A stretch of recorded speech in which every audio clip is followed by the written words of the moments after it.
안녕하세요, 여러분. 대전시립미술관장 선승혜입니다.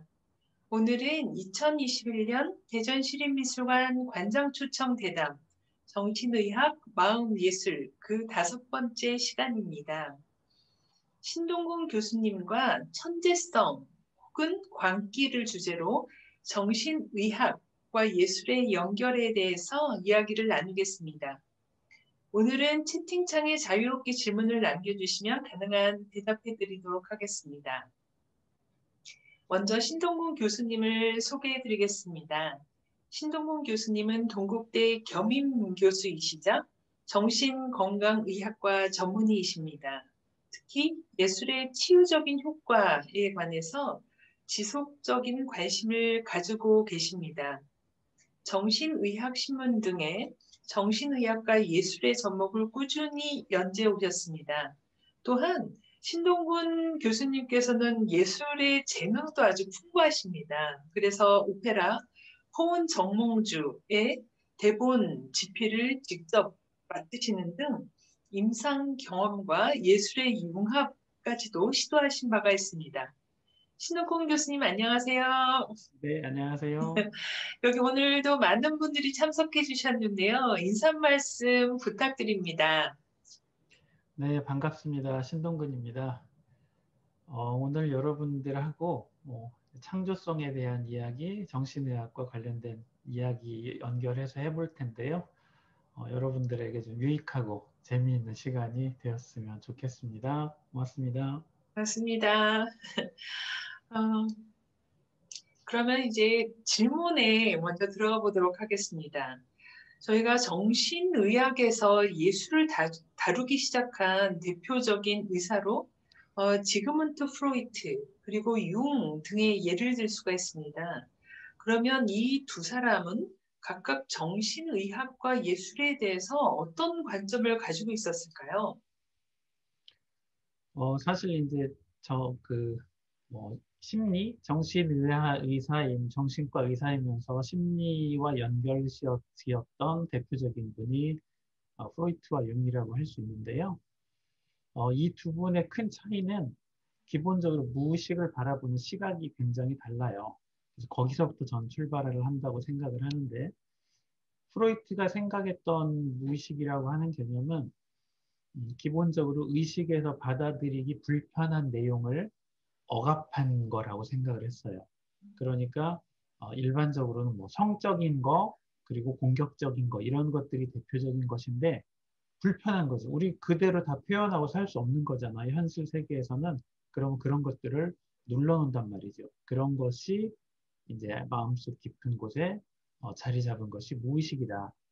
근데 얘네들이 불쑥불쑥 나오려고 하는 때가 생길 것이고, 그것이 보통 꿈이라든지, 아니면 뭐 말실수라든지, 아니면 뭐 술에 취한 상태라든지, 정신병 상태라든지, 또는 뭐 농담처럼 뱉은 말이라든지, 이런 식으로 여러 가지 경우를 통해서 무의식이 나오기는 한다. 이런 걸 통해서 인간의 깊은 내면을 접근할 수 있다. 이것이 이제 기본적으로 프로이트가 바라보는 무의식의 개념이고요. 융은 좀 더 개념을 확장을 했어요. 프로이트가 생각한 무의식을 받아들이긴 했는데 그 이상의 무엇이 있을 것이다. 인간의 정신세계는 그냥 뭐 성적인 거나 공격적인 것이 가득 찬 그런 좀 부정적인 덩어리라기보다는 그 이상의 거대한 태고 쪽부터 물려받은 훨씬 더 심오한 무엇이 있을 것이다 라는 생각을 하거든요. 그래서 프로이트가 생각했던 개념은 그냥 개인적 무의식 이런 개념으로 하고요. 모든 인류에게 공통적으로 있는 심오한 어떤 정신세계, 이것을 집단적 무의식이라고 따로 별도로 지칭을 해요. 그러면서 그 집단적 무의식이라고 하는 것은 어떤 특성을 갖게 되는데 그 특성이라는 게 이를테면 이제 의식을 뭔가 보완해 주려는 그런 특성을 가지고 있다. 예를 들어서 의식이 추구하는 어떤 방향이 야, 너 그렇게 안 하면 좋겠어 하고 내 안에서 마치 너 이런 것도 좀 신경 써야 돼 이런 식으로 보완을 하려는 그런 기능, 뭐 건강을 체크하지 않으면 야, 너 건강도 좀 챙겨야지 해서 꿈에 뭐 아픈 꿈을 보여준다든지 이런 형태로 의식을 좀 보완하려는 성향이 있고요. 또 하나는 무의식 자체가 창조성이 있다 이런 얘기를 하고 있어요. 무의식 자체가 하나의 예술가처럼 어떤 창조, 그것이 스토리를 창조하는 것이든 아름다운 것을 창조하는 것이든 그런 창조적인 성향을 갖고 있다. 이렇게 얘기를 하고 있거든요. 그래서 이렇게 무의식을 바라보는 각도가 다르기 때문에 예술을 바라보는 각도도 당연히 달라질 수밖에 없는 거예요. 아, 프로이트가 생각했던 거는 이제 꿈하고 사실 굉장히 비슷하게 생각을 했어요. 꿈이라고 하는 게 억압되어 있던 뭐 성적 욕구나 공격적인 욕구가 막 표출되려고 하는데 꿈에서도 100% 그냥 이렇게 뭐 순진하게 나오는 건 아니고요. 왜냐하면 그대로 나오면 불편할 수 있거든요. 잠을 깰 수 있겠죠. 그래서 약간은 가공을 해요. 그래서 꿈에서도 스토리가 좀 들어가고 좀 약화시키는 그런 가공의 단계를 거쳐서 꿈이 표현되는데 예술도 꿈과 똑같은 거라고 프로이트는 생각을 했어요. 그래서 무의식 안에 있는 성적이거나 공격적이거나 다양한 내용들이 뛰쳐나오려고 하는데 가공된 형태로 그 예술가의 어떤 의식을 거쳐서 가공된 형태로 나오는데 꿈보다는 좀 더 가공이 더 많이 되겠죠. 그래서 좀 더 그럴듯하고 뭐 아름답거나 이런 형태로 많이 왜곡이 돼서 드러나는 것이 바로 예술이다. 이렇게 이제 프로이트는 생각을 했고 융은 아까 얘기했던 뭐 무의식이 이제 의식을 뭐 보완하거나 또는 창조적인 기능이 있다고 얘기를 했는데 그런 식으로 우리 안에 무의식에는 이 거대한 심연의 세계에서는 예술가가 그 안에 아예 꿈틀거리고 있고 그래서 우리 모두는 예술가고 그것이 언제든지 나타날 수 있다는 거예요. 만약 여러분이 뭐 자연을 보거나 노을을 보거나 무지개를 보면서 누구나 아름답다고 생각하면서 감동받는 그 순간이 여러분 안에 무의식의 창조성이 자극받는 순간이다. 그렇게 얘기를 하고 심지어 어린애들조차도 이를테면 뭐 어린이집 선생님도 예쁜 선생님을 더 좋아해요. 한 살짜리 갓난 애도 말이에요. 얘 안에 어떤 예술적인 거, 아름다움을 추구하는 무엇이 있다는 거죠. 그래서 그런 면들이 융이 생각했던 예술이라고 하는 것은 무의식이 가진 창조성의 발현이다라고 융은 생각을 했습니다. 그것이 큰 차이일 것 같아요. 지금 이제 말씀을 들어보니까 무의식이라는 것을 얘기를 했고, 또 이제 네, 대표적인 학자로 프로이트하고 융이 어떻게 다른가를 설명을 네, 해주셨습니다. 그래서 무의식이 되게 프로이트는 공격적이기도 하고, 어, 또 융은 어떤 집단적인 무의식이기도 하다. 근데 둘 다 어떤 면에서든지 예술하고 관련이 있다라는 게 굉장히 흥미로운 점인 것 같습니다. 네. 그 사실 프로이트가 예술의 분석이나 이런 걸 시도를 했는데요. 시도를 했던 그 이유가 이제 매주 수요일마다 모여서 그 직례 발표를 하는 모임이 있어요. 수요회라는 모임이 있는데 오늘도 우리 수요회잖아요. 수요. 수요일이에요. 네. 수요회를 모여서 그렇게 이제 뭐 연구하는 그런 토론 모임회가 있었는데요. 그 사례가 떨어질 때가 있었어요. 또는 사례를 말하면 누군지 예측 가능한 경우도 있고 그래서 가끔 이제 모이긴 모이는데 발표할 사례가 없을 때가 있었죠. 그때 프로이트는 이제 예술 작품을 처음엔 문학 작품, 뭐 그다음에 미술 작품 이런 식으로 그런 것도 어떤 이렇게 분석의 대상으로 활용을 하기 시작을 했고 그것이 이제 이런 정신 분석이나 어떤 뭐 분석 심리 쪽에서 예술에 접근하는 어떤 출발점이었다 그렇게 생각할 수 있습니다. 어, 정말 다행입니다. 수요일 날도 오늘 해서 되게 뜻깊기도 하고, 그다음에 또 예술을 분석했다는 것이 어떤 이유에서든지 간에 예술계에 있는 저희로서는 굉장히 반가운 이야기인 것 같습니다. 네, 이제 그다음 좀 이제 조금 더 질문을 또 한 걸음 더 나아가서 네, 그렇다면은 이제 프로이트가 만약에 그 무의식 안에서 뭐 공격성이라든가 이런 것들을 좀 꿈과 또 다른 예술이라는 것이 어떤 이제 저희 예술계에서는 어떤 승화라는 단어를 많이 쓰고 환상이라는 단어를 사용을 합니다. 그렇다면 이제 프로이트 안에서는 환상이라든가 승화라든가 이것은 어떤 개념인지 궁금하고요. 네, 아까 금방 말씀하신 대로 이제 프로이트가 매주 수요일하는 세미나에서 예술 분석을 한 예가 있다고 이제 말씀해 주셨습니다. 네, 그래서 저희가 듣기로는 뭐 레오나르도 다빈치라든가 미켈란젤로, 그다음에 소설로서는 도스토예프스키의 어떤 분석을 시도한 글을 남겼다라고 들었는데요. 과연 그렇다면 이런 어떤 내면, 그다음에 마음, 무의식하고 예술 활동을 우리가 어떤 승화라는 개념으로 바라볼 수가 있을까요? 네, 수준이 높은 질문이네요. 조금 더 부연 설명을 그럼 하도록 해볼게요. 제가 참고 자료를 약간 더 준비를 했는데요. 참고 자료 좀 이따 보면서 말씀을 드릴게요.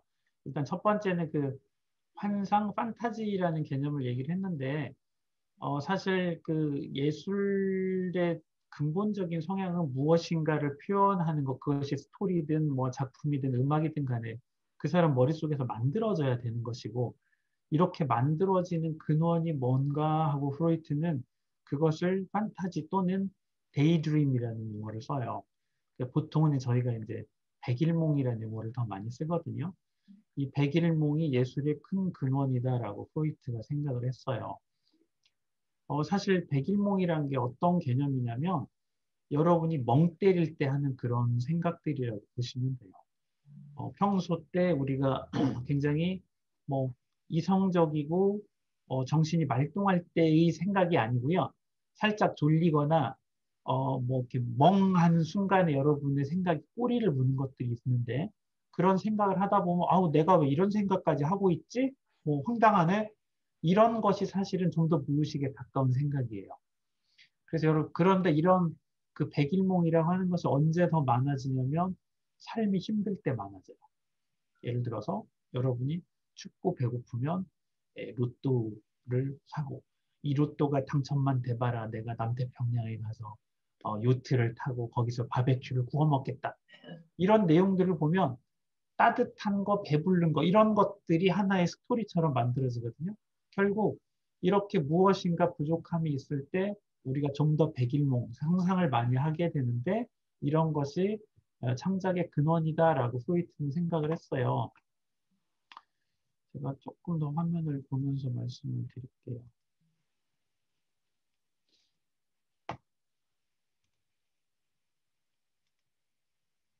네, 프로이트의 그 창조적 작가와 백일몽이라는 그런 책이 있는데요. 거기서 그런 말을 해요. 이런 공상, 판타지 또는 데이드림이라고 얘기했죠. 백일몽 이런 것들이 불만족한 사람일수록 많이 하는데 얘네들의 특성은 꿈처럼 막 시간대가 자유로워요. 과거, 현재, 미래를 왔다 갔다 할 수 있는 거예요. 그런데 이런 생각을 하고 나면 아우 내가 왜 이런 생각까지 했을까 하고 쑥스러울 수도 있는데 그것을 뭐 시나 소설이나 다른 형태로 표현할 수 있는 사람이 바로 예술가다 이런 식으로 말을 했었죠. 그러면서 이제 처음에 프로이트가 그 어떤 분석을 시도하기 시작한 것은 문학 작품에서 먼저 시작을 해요. 그래서 뭐 옌센이라고 하는 분이 쓴 그라디바라고 하는 그런 작품을 시도를 해봤었고요. 그러다가 이제 문학 작품이 거의 다 떨어져서 요번에는 그럼 예술 작품 좀 해볼까? 뭐 이런 생각을 하기도 했었죠. 그래서 예술 작품의 시도로 다빈치의 뭐 성모자상이라든지 미켈란젤로의 모세상이라든지 이런 것들을 시도를 해보기도 합니다. 그래서 그 예도 조금 설명을 더 드릴게요. 요거는 다빈치의 그 성모자상인데요. 사실 여기 보면 어, 아기 예수, 아기 예수가 양을 껴안으려고 하고 이 예수를 엄마가 성모 마리아가 껴안으려고 하고 이 엄마를 외할머니 성안나가 껴안고 있는 그런 모습이에요. 그래서 이제 이렇게 3대가 나오는 성모자상이 간혹 있는데요. 이렇게 예수님의 외가 쪽이죠. 외가 쪽 라인이 드러나는 그런 작품이에요.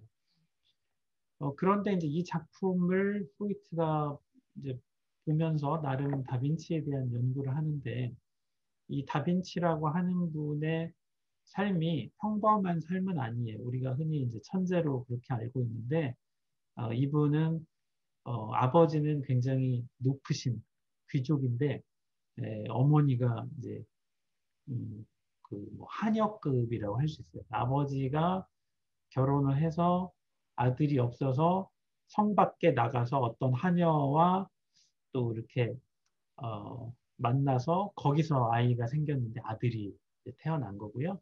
그래서 그 아이가 나중에 어린 시절 엄마한테 보내고 그러고 이제 어, 아버지가 데리고 와서 계모가 이제 키우게 되면서 그렇게 훌륭한 교육을 많이 받고 성장을 하게 돼요. 그런데 다빈치라는 사람의 성격이 굉장히 강박적이어서 자기가 생각하는 걸 뭐든지 메모하는 성향이 있었거든요. 그래서 그 메모지가 많이 남아있는데 그 메모 내용에 재미있는 공상을 봐요. 그 공상이 왜 예술의 근원이라고 이제 생각을 하고 있던 차에 다빈치가 어린 시절에 썼던 공상 이야기가 하나가 나오는데 이런 이야기예요. 어느 날 독수리 한 마리가 나에게 다가오더니 꼬리로 입을 간지럼 먹였다. 뭐 이런 장면이 어린 시절의 공상으로 남아있어요. 프로이트가 그것을 보면서 어, 이게 뭐지? 꼬리로 입을 간지럼 먹였다는 게 뭘까? 이런 생각을 하다가 훗날 이제 다빈치가 성인이 돼서 이분이 동성애자거든요. 그 동성애자라는 걸 알게 되면서 아, 독수리의 꼬리는 뭐 이게 남자의 동성애와 관련이 있다. 뭐 이런 이제 생각을 하게 되죠. 그러고 이 그림을 다시 보는데 여기에 이제 놀랄만한 이 프로이트의 상상력이 발휘가 돼요. 예를 들어서 성모의 복장을 보면 이 붉은색 계열의 브라우스 같은 걸 입고 밖에 푸른색 계열의 숄 같은 것을 걸치는데 이 푸른색 계열의 숄을 이렇게 눈여겨봤는데요. 갑자기 프로이트가 여기 요 뒷부분 푸른색만 볼게요. 여기 이 부분이 등 쪽에 있는 이 부분이 여기가 새 주둥이 같아. 여기 새 머리 같고 여기 새 눈이 있고 새 목이 있고 새의 몸통 같군 이렇게 느낀 거예요. 마치 독수리 같다고 느꼈단 말이죠. 그리고 독수리의 위치 상품 꼬리가 이쪽이어야 되는데 그냥 고개가 180도 돌아갔다고 가정을 하고요. 요 성모의 어깨부터 이 팔에까지 이어지는 요 라인, 부채꼴처럼 펼쳐진 이 부분이 새꼬리가 마치 펼친 것처럼 보였다는 거죠. 그래서 이 새꼬리의 끝이 이 아이의 입에 닿았네? 그 어린 시절에 독수리의 새꼬리 끝이 입에 닿았다는 그 공상이 이 작품에 반영이 되었고, 이것은 훗날 동성애의 어떤 그런 징조로서의 공상이었다. 그리고 프로이트는 이 다빈치가 어린 아이로서 자신을 표현한 거기 때문에 어떤 예수와 동일시하는 이런 성향을 보인다. 뭐 이런 얘기도 했고 또 하나는 그 생모와 계모가 있다는 얘기를 했는데 이 가까이 있지만 어정쩡한 자세의 엉거주춤한 거리가 먼 이 느낌의 이분은 계모 그리고 할머니라고 되어 있지만 얼굴이 매우 비슷한 나이 차이가 크게 나 보이지 않는 이 외할머니가 다빈치의 생모, 그리운 생모일 것이다 라고 이제 이런 식의 분석을 시도를 해봐요. 그래서 어떤 프로이트의 상상력 그리고 예술의 어떤 근원으로서의 공상 이런 것이 잘 표현된 작품입니다. 뭐 이런 예로 이렇게 보기도 했습니다.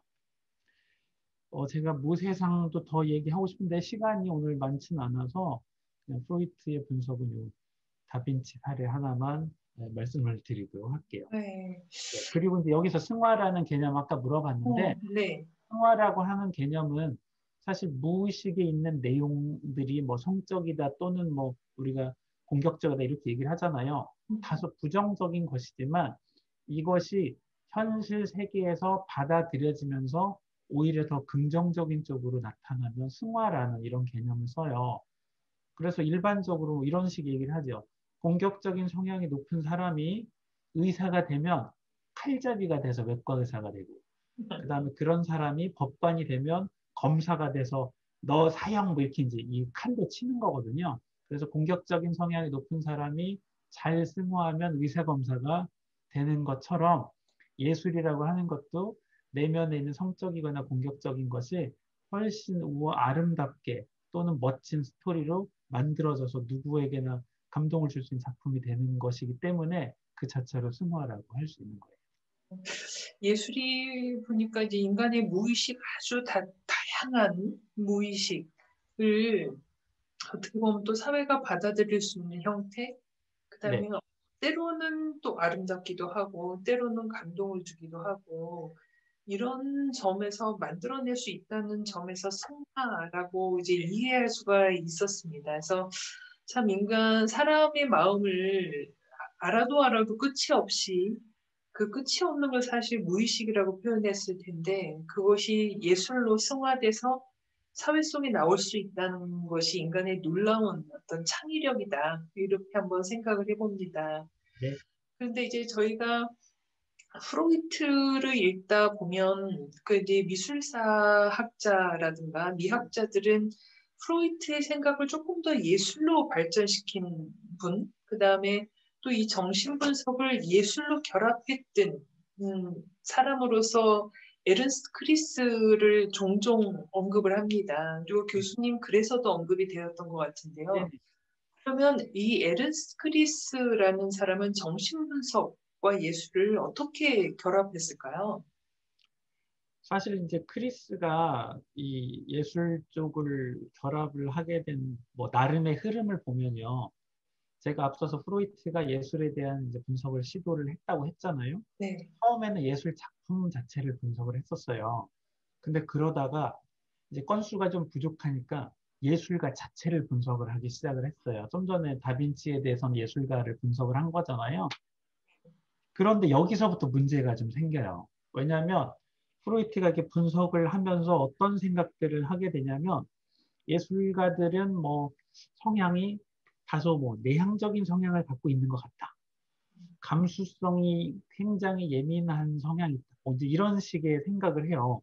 그렇게 하다가 여기서 어떻게 더 확장이 되냐면 예술가들은 뭐 이렇게 출세도 하고 싶고 명예도 얻고 싶고 돈도 벌고 싶은데 이것이 잘 안 될 때, 안 되니까 공상이 많아질 거 아니에요? 그럼 그런 공상들을 표현을 해요. 그러니까 실패한 예술가가 현실을 도피해서 그래서 거기서 자신의 그런 백일몽 같은 것을 표현한 또는 판타지를 표현한 그 세계가 예술이라고 하는 거죠. 이렇게 이제 예술가 자체를 분석을 하기 시작을 하는데 이게 좀 불편한 거예요. 예술가 입장에서는. 네. 예술가를 조금 이상한 이제 사람으로 몰아가는 느낌이 드는 거거든요. 근데 여기에 이제 프로이트 제자들이 한술 더 떠요. 그래가지고 몇 분이 더 있어요. 뭐 야곱슨이라는 사람도 있고 오투랑크라는 사람도 있는데 이분들 얘기는 예술가는 이제 노이로제 환자다. 이렇게 이제 좀 조금 더 가요. 그러니까 평범한 사람들이 아니라 우울하거나 불안하거나 뭔가 굉장히 예민한 이런 성향을 갖고 있는 이런 성향을 이제 당시에 신경증, 노이로제, 이제 뉴로시스라고 하는데 영어로는 독일말로 노이로제라고 해요. 그래서 신경증 성향을 가진 사람들이 예술가다 이렇게 얘기를 하기 이르니까 예술가 집단이 엄청 열받아서 정신분석과는 상종 안 한다 뭐 이런 흐름이 생겨버렸어요. 네. 프로이트가 뒤늦게 아플싸 큰일 났네 해가지고 갑자기 예술가 너무 훌륭해요. 말이 왔다 갔다 하게 바뀌었거든요. 그러던 참에 크리스가 교통정리를 좀 한 상황이다. 저는 이제 그렇게 보고 있어요. 그래서 그 사실 프로이트 이론이 이렇게 예술에 대한 이론을 보다 보면 그렇게 일관성이 있지도 않고요. 뭐 환자다고 하다가 뭐 훌륭하다고 이런 식의 얘기도 같기도 하고. 그 다음에 예술이라고 하는 것에 대한 생각이 성적이거나 공격적인 것이 승화됐다는 형태로 조금 사고방식이 작거든요. 예술은 사실 그 이상일 거라고 저는 생각하는데 프로이트가 얘기한 거는 분명히 일리는 있어요. 그렇지만 그것이 예술의 다는 절대 아닐 거예요. 그래서 예술에 대한 다소 생각이 좀 편협한 면도 있다.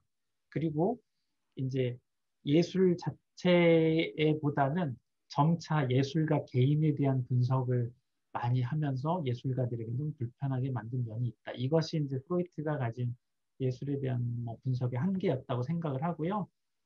그래서 이제 크리스가 그걸 교통정리를 나서는데 어떤 식으로 나서게 되냐면 제가 조금 더 보여드릴게요.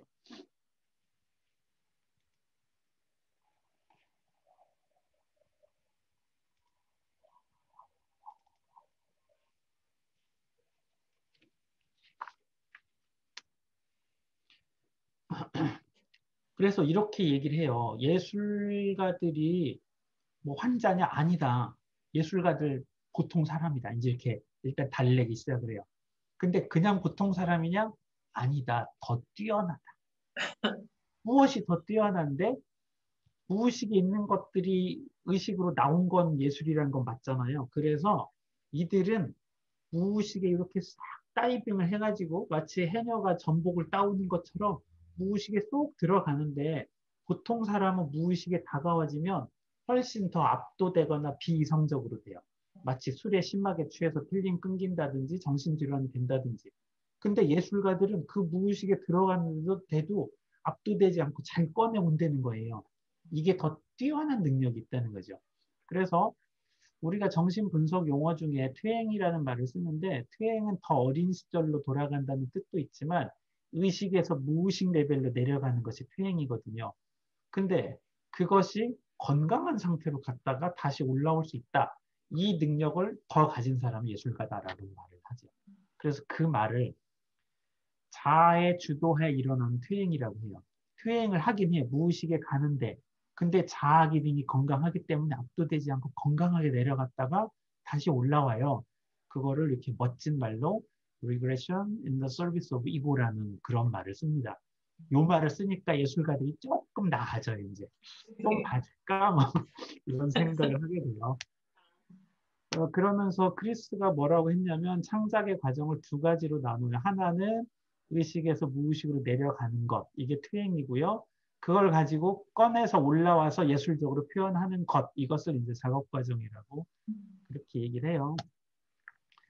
그러면서 또 조금 더 발전시킨 게 예술이라고 하는 것을 하다 보면 예술가들이 초창기에는 좀 더 무의식적인 내용들이 가공이 덜 되는데 시간이 지나면 더 세련돼지고 이제 작가의 어떤 그 무의식은 점점 거리가 멀어져요. 그래서 이 크리스는 작가의 초기작이라든지 이게 초벌 원고라든지 이런 것들이 좀 더 무의식이 더 잘 드러난다.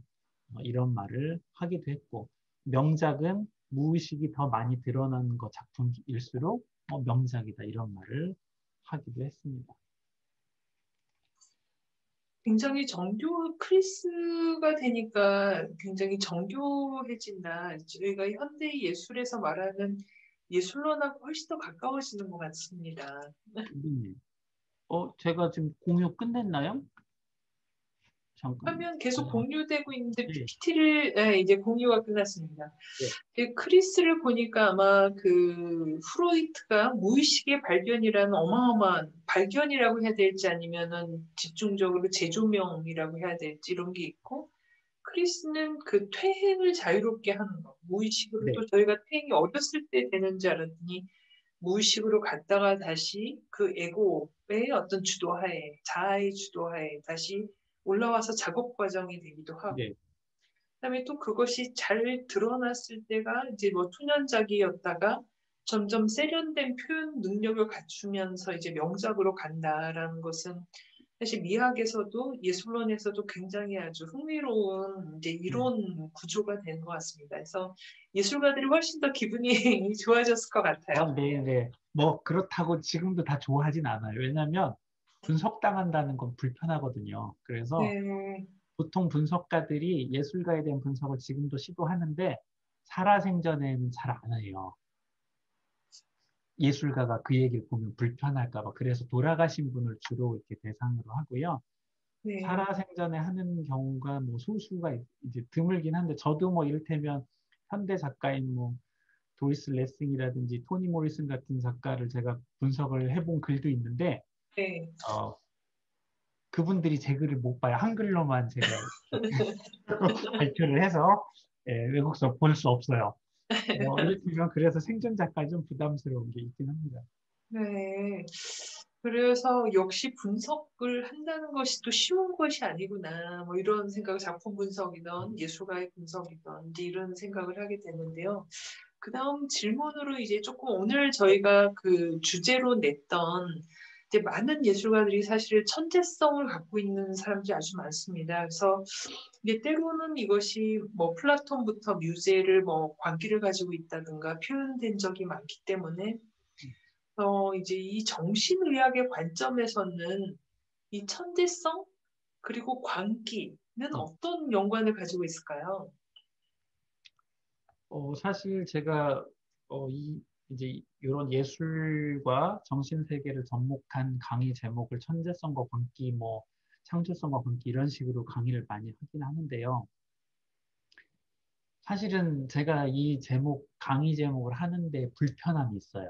어, 그것이 무엇이냐면 이 강의 제목은 굉장히 이렇게 뭐랄까 관심을 끌기는 좋거든요. 네. 그런데 마치 천재성이라고 하는 것은 광기나 정신질환과 굉장히 관련이 높다는 것처럼 느껴져요. 실제로 좀 전에 얘기했듯이 뭐 플라톤이나 뭐 아리스토텔레스나 그리스 그 시절부터 해서 뭐 광기 어리지 않은 천재는 없다 뭐 이런 말들은 수없이 많이 미학에서도 반복되는 내용이고 관련이 있는 건 맞아요. 그렇지만 정신질환이나 정신장애 같은 것들이 이런 창조성이나 천재성의 필요 조건도 아니고 충분 조건도 아니에요.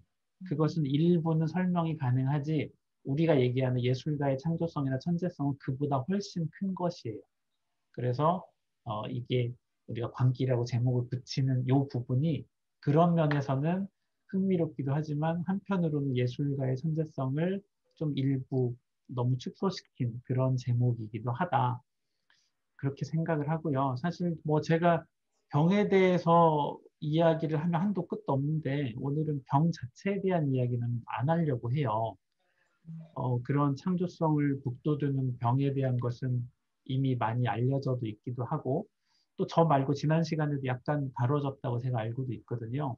그래서 보통 이제 뭐 정신질환 중에 그런 천재성이나 이렇게 창조적인 성향과 관련이 높은 병으로는 양극성 장애, 그러니까 조울증이 가장 잘 알려져 있는 병이고요.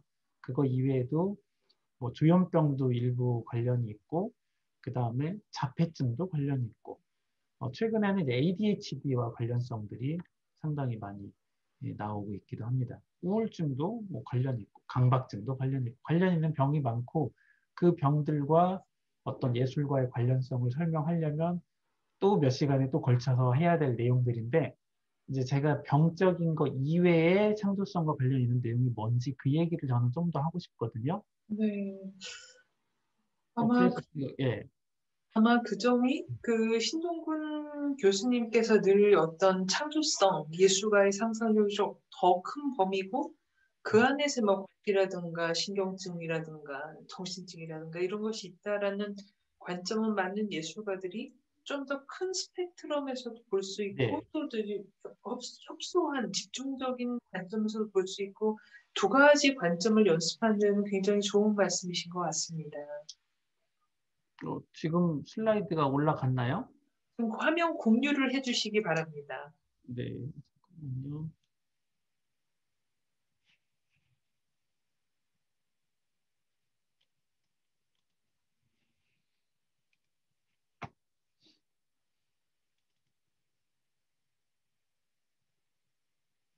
네, 공유됐죠? 네, 이 슬라이드로 저는 이제 창조성과 관련된 얘기를 많이 할 수 있을 것 같은데요.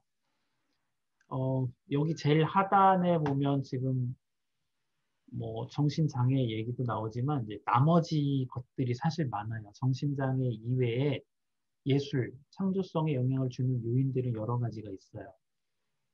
흔히 많이 얘기할 수 있는 건 이제 긴장하는 거예요. 긴장은 불안한 것과 관련이 있는 거고, 실제로 오래전부터 프로이트 시절부터 뭐 노이로제라고 얘기했던 이 부분이 예술가들은 좀 더 섬세하거나 좀 더 예민하거나 좀 더 불안도가 높거나 이런 성향은 더 높은 사람이 분명히 많긴 한 것 같아요. 그런데 불안하다고 해서 예술이 다 나오는 것도 아니고요. 불안함에 압도되면 더더욱이 안 나오겠죠. 근데 예술가들은 불안을 더 느끼기도 하지만 이것을 잘 참아낼 수도 있어서 그래서 그런 과정 속에서 여러 가지 공상도 늘고 그것이 예술로 더 잘 표현되는 것 같다. 이렇게 얘기를 할 수 있고요. 그 다음에 성격적으로도 좀 더 창조적인 성격을 가진 사람이 있다는 그런 연구들도 있어요. 성향 자체가 어, 이를테면 뭐 창조적인 성격의 대표적인 예로는 무엇을 얘기하냐면 유추적 사고라는 것을 말하는데, 유추적 사고는 관련이 없는 것을 관련 짓는 그런 사고를 말해요. 보통 사람들은 얘와 얘는 관련이 없어. 그런데 창조적인 사람들은 관련 없는 걸 관련 지어요. 그래서 하나의 예술 세계가 나오기도 하거든요. 요즘에 이 앞서간 IT 업체라든지 이런 트렌드는 관련 없는 걸 막 관련 전데 거기서 대박 나고 이런 게 되게 많아요. 그래서 미래 사회는 훨씬 더 이런 유추적 사고라는 게 많이 필요하다고 저는 생각을 하거든요. 유추적 사고의 대표적인 사람이 저는 피카소라고 생각을 하는데, 피카소가 어느 날 길 가다가 이제 쓰레기장에서 자전거 그 안장을 봤어요. 버려진 안장. 근데 이 자전거 버려진 안장이 보니까 이렇게 역삼각형 같은 모양인데 이게 소의 그 뼈같이 느껴졌다는 거죠. 저거 황소의 얼굴 같은데? 그러고서 또 옆에를 보니까 자전거 핸들이 있는 거예요. 저거는 소의 뿔 같군. 이 두 개를 붙인 거죠. 그렇게 하면 하나의 작품이 나와요. 보통 사람들에게는 그저 자전거가 뭐 버려진 자전거의 부품 정도로 여겨졌던 것이, 그리고 안장과 핸들은 전혀 관련이 없었는데 이 둘이 연결이 지어지는 순간 하나의 작품이 되잖아요. 이런 형태의 유추적 사고를 잘하는 사람들이 좀 더 창조적이다, 이런 식의 이야기를 할 수 있고, 또 그들의 뭐 성격적인 성향이 어떤 사람들은 조금 더 뭐, 뭐 예민할 수도 있고, 어떤 사람들은 매우 이렇게 그 외향적이면서 사람들과 사교성이 매우 뛰어난 사람들도 있고 그래요. 그래서 창조적인 성격을 가진 사람이 라파엘로처럼 이렇게 두루두루 매우 친한 유형의 사람이 나올 수도 있고, 고우처럼 좀 까칠한 사람도 나올 수 있거든요. 그래서 여기도 타입을 둘로 뭐 나누는 그런 시도를 하기도 해요. 그래서 좀 더 성격 자체가 창조적인 성격이 있는 것 같다, 이런 연구도 있습니다. 그 다음에 또 최근에 어떤 연구들이 있었냐면, 잠재적 억제하는 능력이 부족한 성향을 가진 사람이 천재성 내지는 창조성이 높다, 이런 주장들이 나오는데, 이 용어가 좀 여러분에게 낯설 거예요. 레이턴트 이니비션이라는 그 용어. 우리가 이제 평소에 일상생활을 하다 보면 외부에서 자극들이 들어와요. 여러분은 지금 현재 제가 말하는 소리도 들리겠지만, 여러분이 있는 곳에서 뭐 길가에 가는 뭐 오토바이 소리라든지 아니면 뭐 다른 뭐 사람의 발자국 소리라든지 무엇이 들릴지 모르겠어요. 근데 여러 자극들이 들어오는데 우리는 이렇게 주의를 한 가지에 집중하고 나머지는 다 알아서 이렇게 걸러줘요, 주의를. 그래서 저절로 이렇게 이제 코팅을 해주거든요. 그런 것을 억제라고 해요. 알아서 내가 의식하지 않는 상태에서 이렇게 차단시켜주는 이 기능을 잠재적 억제라고 하는데, 이 기능이 떨어지면 어떻게 되냐면 자극들이 다 같이 들어와 버린다는 거예요. 나는 지금 선생님의 말을 들어야 되는데 오토바이도 소리도 들려, 지나가는 새도 보여, 이런 자극이 다 들어오면 그러면 이제 이것들이 막 또 연결돼. 저 새가 지나가다가 저 오토바이를 박으면 어떻게 되지? 뭐 말도 안 되는 상상을 할 거 아니에요. 이런 식으로 많은 자극들이 들어오는 걸 거르지 못하는 사람은 굉장히 소리에 예민하고 불편할 수 있는데, 이런 사람이 천재적인 경우가 꽤 많다는 거예요. 사실 이런 성향이 잠재적 억제가 부족한 사람이 ADHD 성향이에요. 그 여러분이 혹시 영화 중에 그 프리즌 브레이크라는 뭐 미드 있는데요. 거기 보면 주인공인 게 스코필드라고 하는 천재가 등장을 해요. 형을 구하려고 몸에 문신하고 감옥에 가는데, 그 사람에 대한 그 정신 이제 치료했던 선생님이 그런 말을 해요. 스코필드는 레이턴트 이니비션이 부족한 사람이다, 라는 말을 거기 영화에서 합니다. 그래서 천재라는 말이 그 대사에 나와요. 그래서 거기 아무튼 뭐 보신 분이 있는지 모르겠는데, 그 사람이 너무 많은 자극들이 다 이게 걸러지지 않고 들어와서 그것들이 다 이 사람 머릿속에는 종합이 돼서 보통 사람이 관찰할 수 없는 것까지 관찰하고 생각할 수 없는 것까지 생각한 천재다라는 식의 내용이 나오는데, 여러분이 혹시 좀 너무 산만하고 주변 자극이 걸러지지 않고 자꾸 들어오면 아, 내가 좀 천재적이구나, 이렇게 생각을 하시면 되겠어요.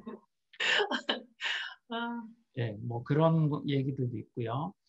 그 다음에 이제 죽음을 목격하거나 상실한 경우도 창조성이 관련이 있을 수 있다.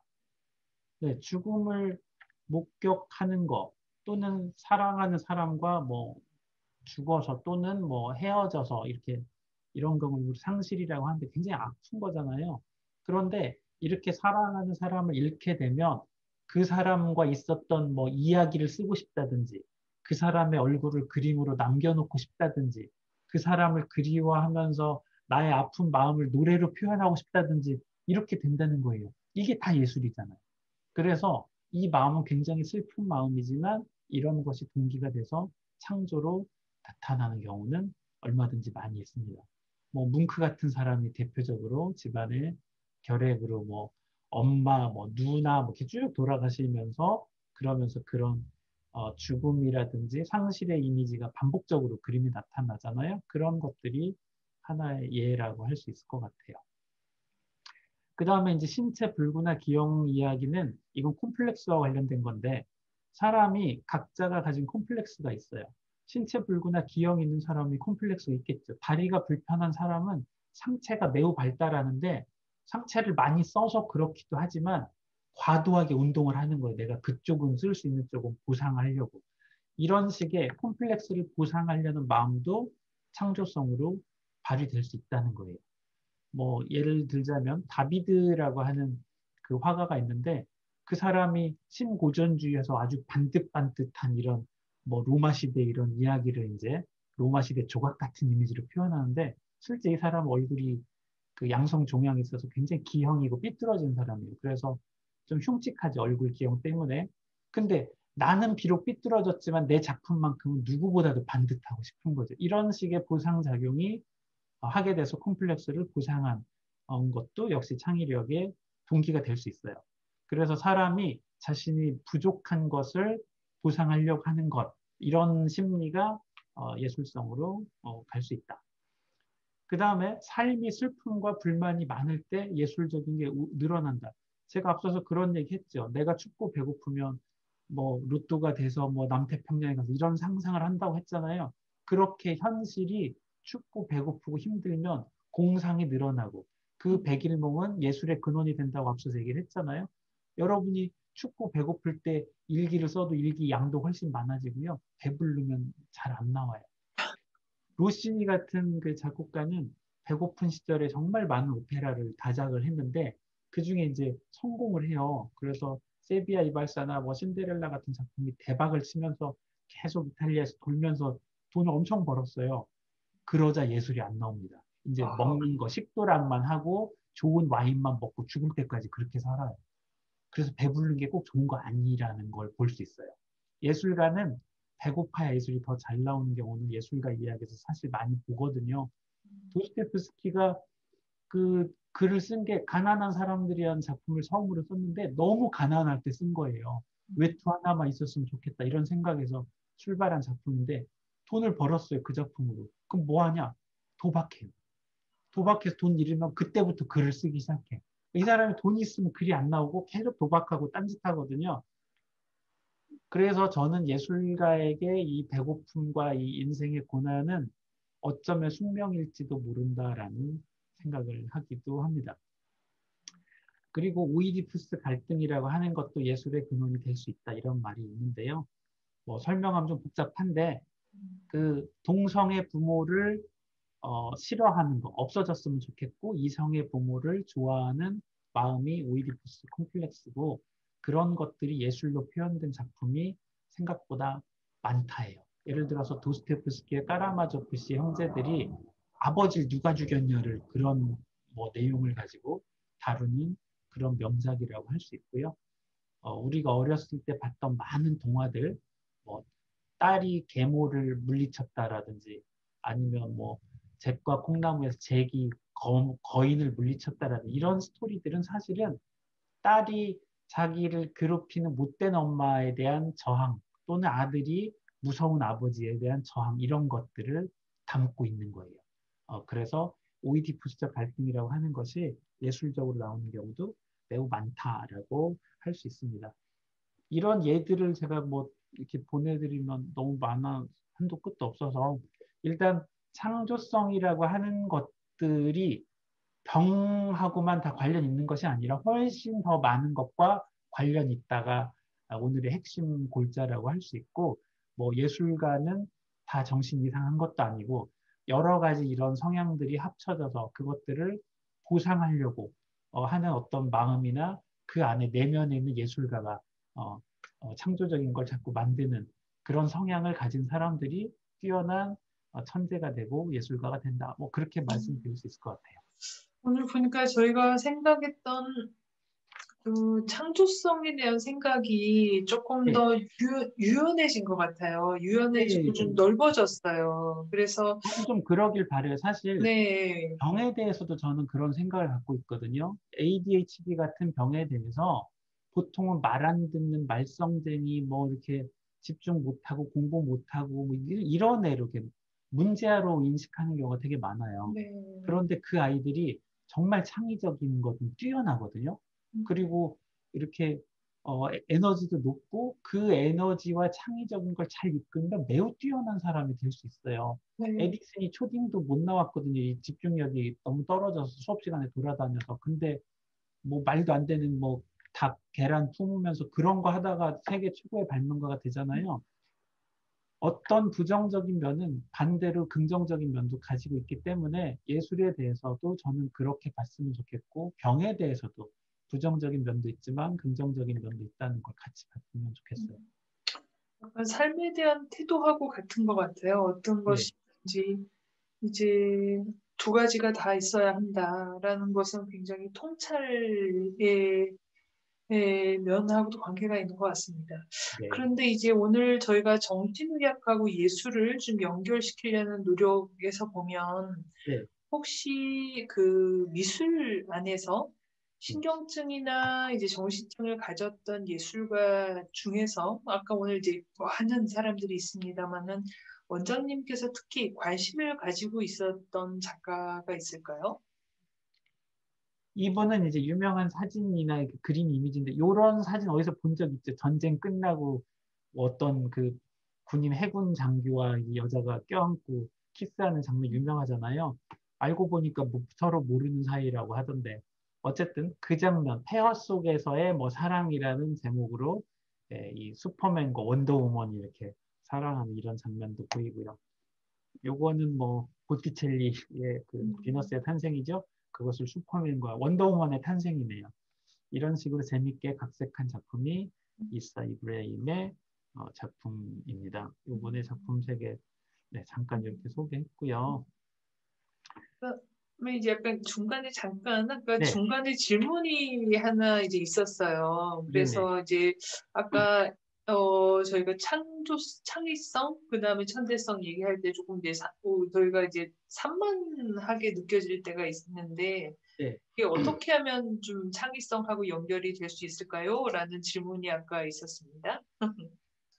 사실 창조성을 개발하려면요, 저는 일단은 관심사를 다양하게 갖는 게 매우 중요하다고 생각을 해요.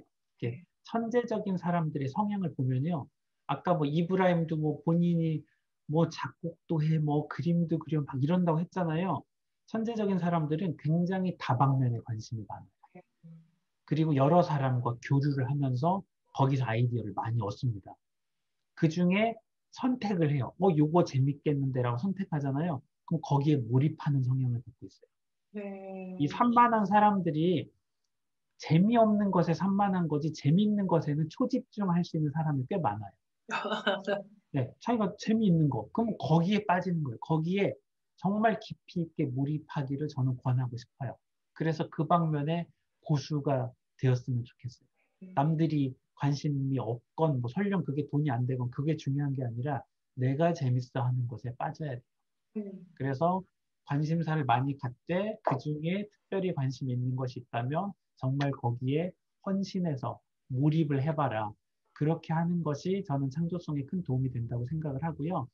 그리고 이 세상의 창조들을 보면 하늘 아래 새로운 것은 없어요.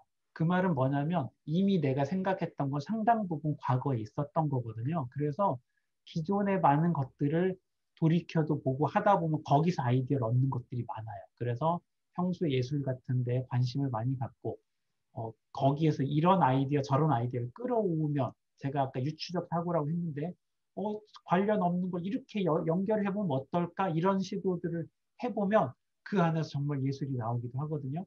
그런 식의 시도를 해보면 좀 더 창의성이 많이 개발되지 않을까 이렇게 생각을 합니다.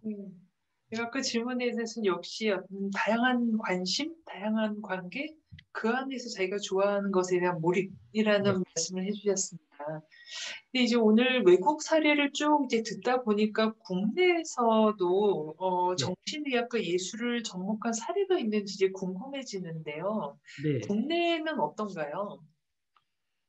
사실 뭐 국내에서의 어떤 사례들이 많지는 않고요.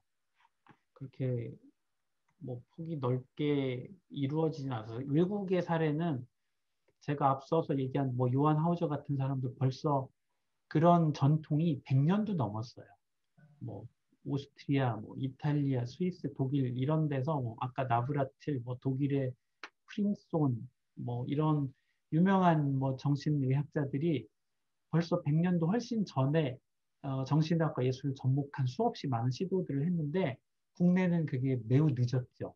그래서 국내 이야기만 일을 조금 제가 해보면요. 그리고 화면을 공유하신 동안 제가 약간 공지사항이 있는데요. 오늘은 아마 교수님하고 얘기가 조금 12시보다 조금 더 길어질 것 같습니다. 그래서 혹시 가능하신 분들은 이제 오늘은 좀 길게 얘기를 나눌 수 있다. 이렇게 이해해 주시면 좋겠습니다. 예, 제가 조금 화면 보면서 설명을 할게요. 그래서 그동안 제가 해왔던 일들에 대한 부분인데요. 공유 보이시죠? 지금은 전체 화면이 보여서 PPT를 틀어두시면 좋을 것 같습니다. PPT로 보이지 않나요, 현재? 네. 근데 모니터 화면,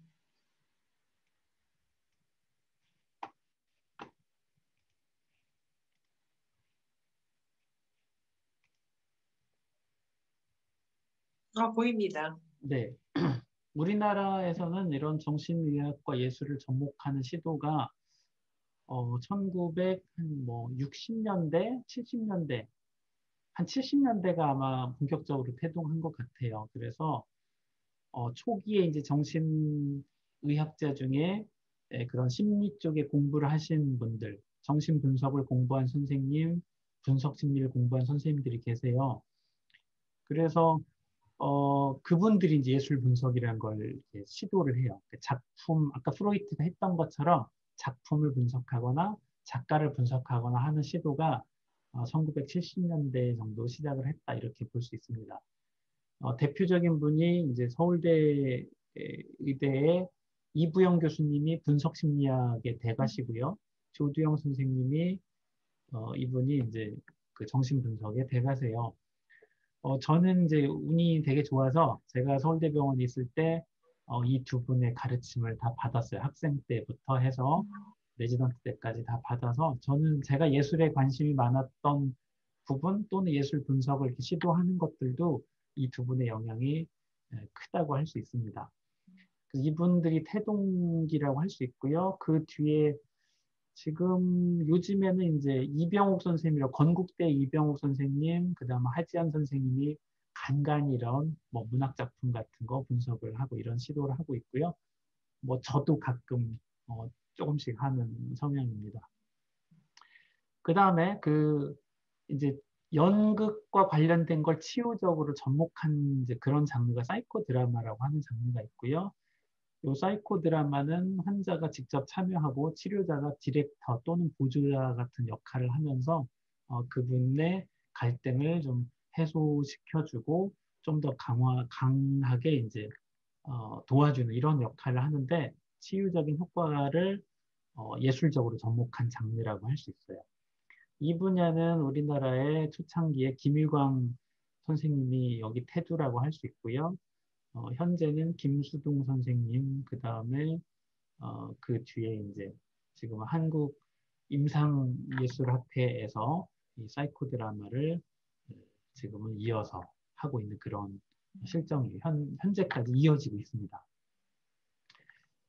미술 쪽에서는 사실 뭐 거의 없었는데요. 이 분야는 뭐 제가 개척자라고 할 수 있고요. 연극이나 뮤지컬 뭐 이런 분야도 시도가 좀 되고 있어요. 제가 미술 쪽 얘기 조금 더 해드릴게요. 네.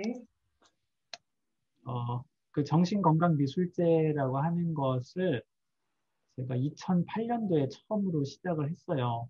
이런 분야에 관심 갖다 보니까 외국서는 정말 100년도 넘었는데 우리나라는 그런 시도가 뭐 거의 전무하다시피 해서 제가 이제 동국대에서 예술치료학과 겸임교수로 오랫동안 일하면서 학생들이 와서 이제 임상을 하고 그러다가 많은 작품이 모이게 되면서 이 작품들을 정말 저만 보기 너무 아까운 거예요. 이 뭐 만성조현병이라고 하지만 매우 뛰어난 작품들이 만나서 이거 널리 알리고 싶다 해서 당시에 경기도 정신보건사업지원단이라는 데를 찾아가서 이걸 좀 전시하는 일을 좀 우리나라에서 해보고 싶습니다 해서 그래서 정신건강미술제라는 것이 적은 예산을 좀 받아서 2008년에 시작을 했어요. 경기도에서 순회 전시를 하다가 좀 판을 키워서 서울에 가보자 해서 인사동에도 가보기도 하고 이거 외국과 교류전도 해보자 해서 해외까지 확장을 했고요. 세 나라와 교류전까지 했습니다. 일본, 호주, 이탈리아까지 갔다 왔어요. 그래서 한국이 예술 작품도 뛰어나기도 하지만 한국이란 나라는 정신장애인에게 예술을 적극 권장하는 나라군요 하는 것을 외국에도 좀 알린 그런 일을 제가 해왔습니다. 2008년도에는 그 정신장애인의 예술성 자체를 테마로 했었고요.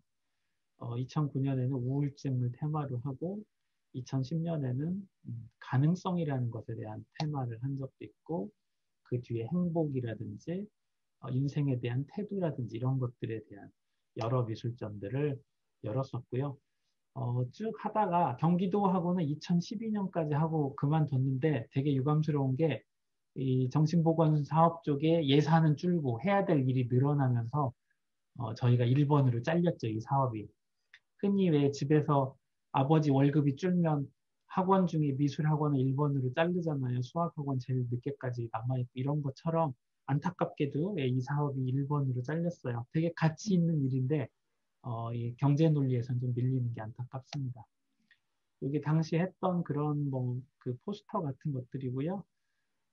제가 이제 이 기획도 하고 뭐 기획만 한 게 아니고요. 환자들 만나서 인터뷰하고 책자로 쓸 모든 내용을 다 제가 쓰고 뭐 그다음에 전시장 가서 남자들 없잖아요. 대부분 미술하는 분 여자니까 제가 사다리 타고 올라가서 못 받고 뭐 이런 일들을 해서 저에게는 너무나 이게 많은 시간과 에너지를 썼을 뿐 아니라 너무 보람이 있어서 제가 평생 잊을 수 없는 일들이기도 해요.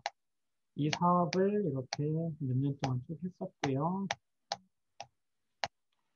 뭐, 그때 걸렸던 작품들, 이게 조현병 환자의 작품인데, 이런 식으로 뭐 눈과 귀와 입이 분할되거나 어떤 장식적인 뭐 도형 같은 것들, 그 다음에 날카로운 선들은 불안한 심리가 반영된 이런 작품도 있었고요.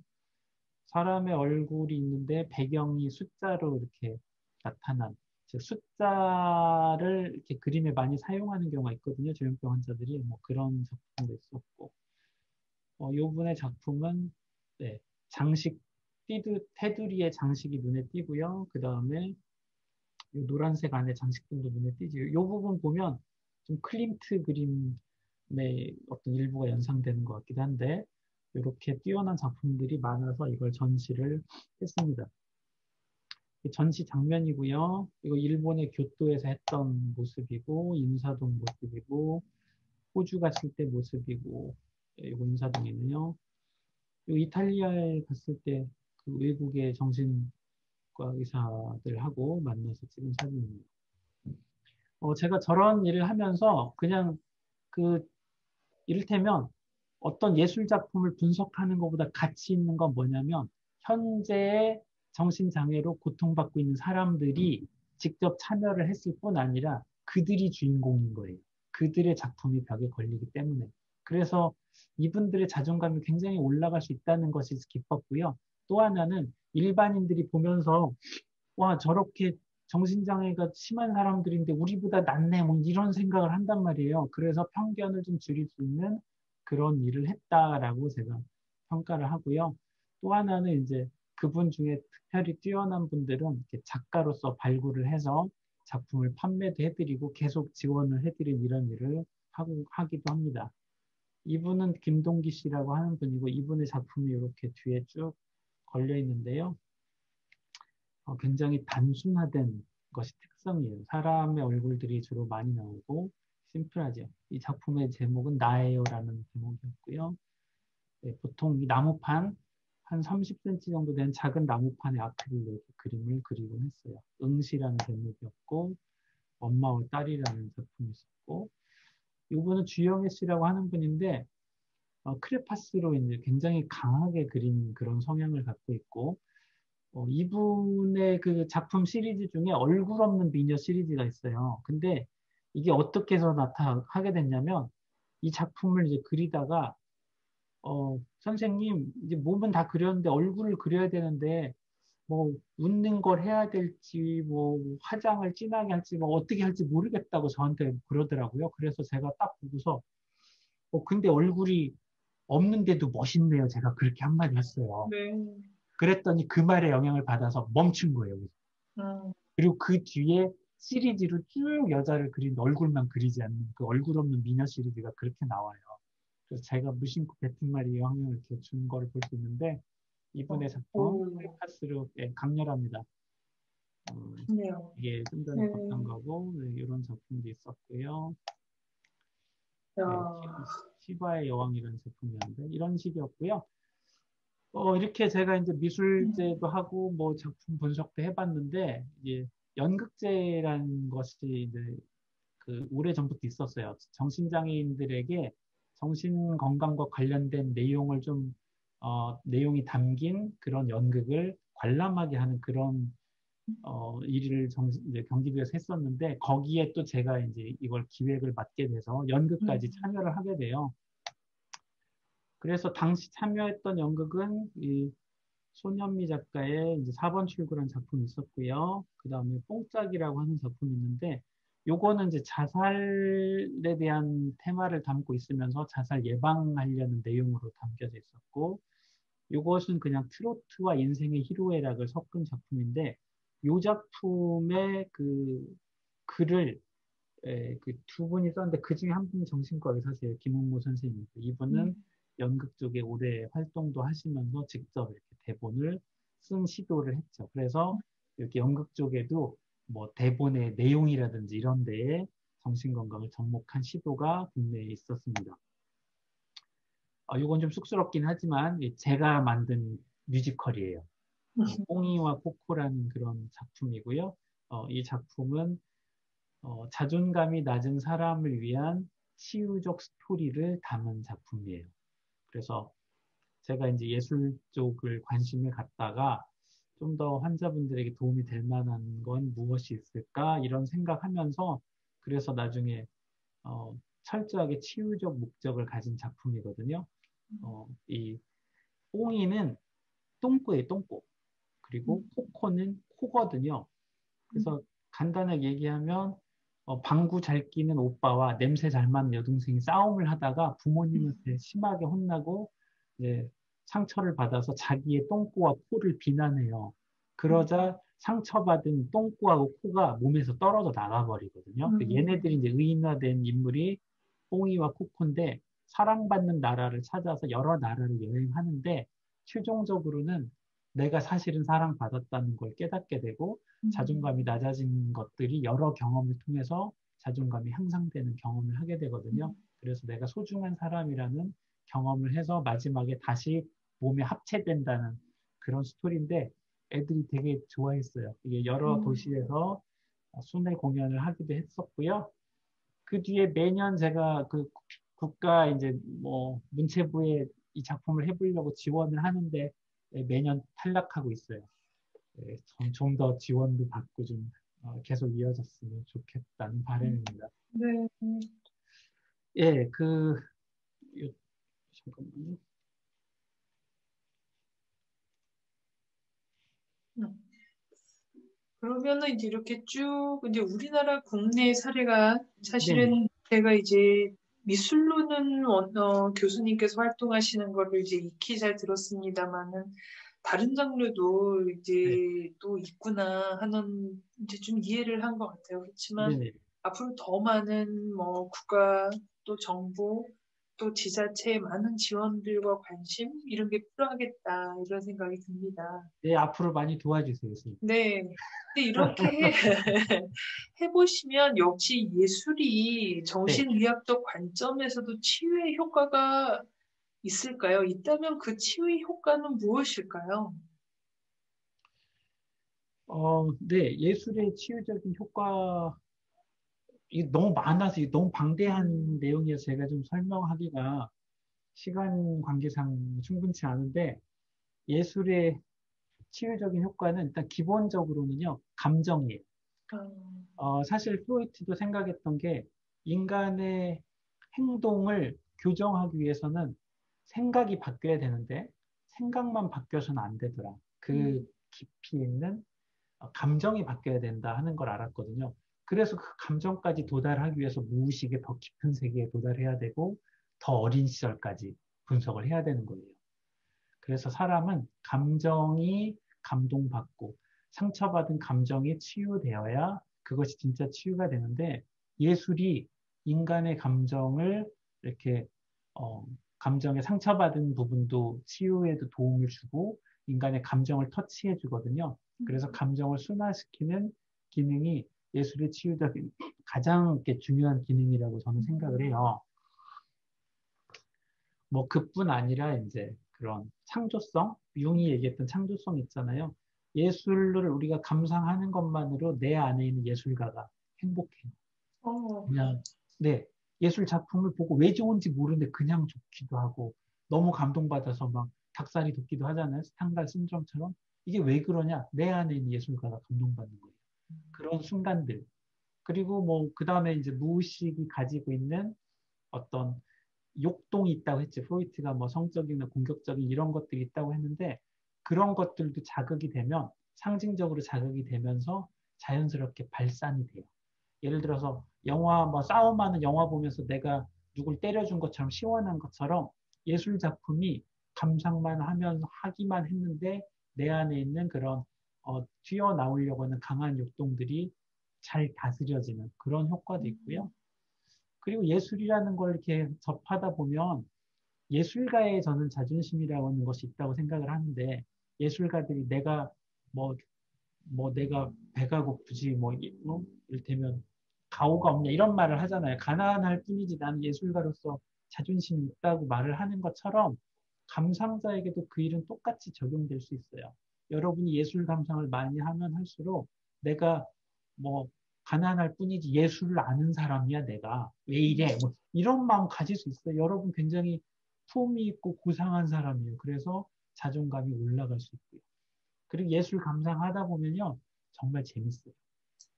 너무 재미있는 무궁무진한 세계가 펼쳐집니다. 그것이 그림의 세계든 음악의 세계든 간에 이 접하다 보면 정말 재미있는 세계가 펼쳐져서 여러분이 풍덩 몰입해서 엄청난 행복을 느낄 수도 있을 거예요. 이렇게 많은 일들이 예술 감상을 통해서 이루어질 거라고 생각을 해요. 와, 정말 치유라고 한 단어로 하기에는 무궁무진하게 예, 많은 너무 많아서 뭐 사실 그 얘기만 많네요. 한 두어 시간 네, 해야 될 내용이어서 제가 네, 그냥 글자만 뭐 이렇게 네. 짧게 말씀을 드려봤어요. 여기 그러면 질문 있는데, 질문이 아니라 코멘트인데, 그 고골리 소설 떠올랐다는 분 있잖아요.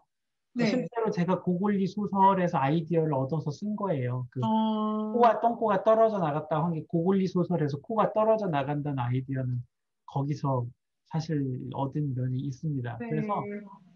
제가 앞서서 얘기했지만 이 세상의 예술과 창조는 하늘 아래 새로운 거 없어요. 여기저기서 많은 것 갖다가 끼워 맞추고 나만의 것으로 새로 재창조하는 것이 예술이고 그 아이디어가 문득 떠올라서 연결 지어졌음을 고백합니다. 네. 아유, 역시 또 저희가, 어, 지난해 이것에 대하여 전시를 하면서 이제 코만 떨어져 나왔던 작품, 그게 또 이제 변형이 됐던 작품을 또 보신 기억이 있으셨던 것 같아요. 음, 근데 이제 오늘 뭐 문학, 음악, 미술, 연극 장르 여러 가지로 말씀을 해주셨어요. 그리고 근데 이제 그런 장르별로 좀 차이가 있는지 아까 말씀하신 치유의 효과, 뭐 감정을 건드린다라든가 내 안의 예술가를 기쁘게 한다라든가 아니면 어떤 다양한 것을 봤을 때의 어떤 창의성이라든가 아니면 네. 욕동의 대체적인 어떤 만족이라든가 여러 가지가 장르별에 좀 차이가 있을까요? 어, 저는 뭐 일부는 차이가 있고 일부는 차이가 없다 이렇게 생각을 음. 해요. 차이가 없다는 것은 저는 모든 예술은 다 치유적이고 여러분에게 도움이 될 수 있다고 생각을 하는 입장이에요. 그래서 기본적으로는 예술 자체를 경험하는 것, 내가 직접 경험이든 간접적으로 예술가의 뭐 작품을 내가 경험하거나 창조를 하거나 간에 어느 경험이든 예술은 치유적인 효과를 가지고 있다. 그런 점에서는 공통적인데 장르마다 차이는 있을 수는 있을 것 같아요. 예를 들어서 뭐 문학이다. 문학은 언어로 되어 있는 거잖아요. 음. 미술이다 그러면 시각으로 되어 있는 거고 음악은 청각적인 요소가 들어간 것이거든요. 이런 식으로 보다 보면 이것들이 뇌에서 작용하는 방식은 조금씩 다를 거라고 봐요. 일단 문학은 좀 더 언어적이에요. 언어라고 하는 것은 훨씬 더 논리적인 것이고 이성에 더 가까워요. 그런데 시각적인 걸로 내려가면 시각은 좀 더 척추동물 라인이 척추동물은 시각이 다 발달을 하거든요. 개구리 이후 뭐다 이게 그 일템 파충류조차도 눈은 있잖아요. 그래서 시각은 점점 올라가면서 더 발달하긴 하는데 시각이라고 하는 그 부분이 인간에게 언어보다는 더 낮은 레벨, 좀 더 무의식에 가까운 레벨이라고 생각을 하고요. 청각은 좀 더 밑이에요. 청각은 발달학적으로 보면 시각보다도 더 먼저 발달하고 좀 더 하등 동물에서까지도 발달하는 그런 감각이에요. 더 밑으로 내려가면 미각이나 후각이 좀 더 원시적이겠죠. 그래서 이런 식의 라인상으로 본다면 아마도 깊이 있어서의 차이는 미세하게 있을 수 있다. 문학 작품을 통해서 감동받는 정도와 미술 작품을 통해서 감동받는 정도와 음악을 통해서 감동받는 건 조금씩 다른 면이 저는 있을 거라고 생각을 하고요. 어느 쪽이든 그것이 감동이 되고 치유적이 될 수 있어요. 근데 깊이로 보면 좀 더 무의식에 가까운 것이 음악이 더 사실은 미술보다 좀 더 깊은 레벨이거든요. 왜냐하면 음악은 우리가 시각적인 자극 이전에 엄마의 그 심장 소리에서 이미 뱃속에서부터 경험한 것이라서 좀 더 원초적인 것에 더 가깝습니다. 그래서 음악적인 자극이 어, 때로는 더 감동적인 경우가 많아요. 스토리라든지 어떤 화면을 통해서 감동받아서 눈물이 싹 맺혔을 때 마지막 한 방울 떨어뜨리는 거 그때 나오는 음악이 그러면 그때 뚝 떨어지는 거거든요. 그래서 네. 음악이 조금 더 감동이 있을 수 있다. 그리고 후각적이거나 맛이나 이런 것도 별거 아닌 것 같지만 이것이 인간의 깊은 무의식을 자극할 수도 있기 때문에 일상생활에서 좀 더 좋은 냄새 또는 자연의 냄새 이런 것들을 가까이 하는 것도 치유적일 수 있다고 생각을 합니다. 지금 들어보니까 이제 아마 여러 가지 감각, 저희가 지금 대전 시립미술관이 창작센터에서 감각의 고리라는 전시를 하고 있는데요. 네, 아마 이게 언어, 시각, 후각, 미각, 청각 굉장히 다양한 것 같아요. 우리 때문에 네, 어떤 뇌의 다른 부분들을 서로 건드리는 것이 아닐까라고 생각하고 저희 미술을 하는 저희로서는 이제는 뭐 21세기 예술은 시각, 뭐 청각, 저희가 뭐 문학, 또 심지어는 저희 요거 미술, 저희 감각의 고리 같은 경우에는 후각, 이제 음, 다 연결이 되고 또 우리가 오감이라고 부를 수 없는 그 다음에 무슨 제3의, 제6의 감각과 같은 이런 것들까지 다 이제 좀 상상하게 되는 것 같습니다. 네.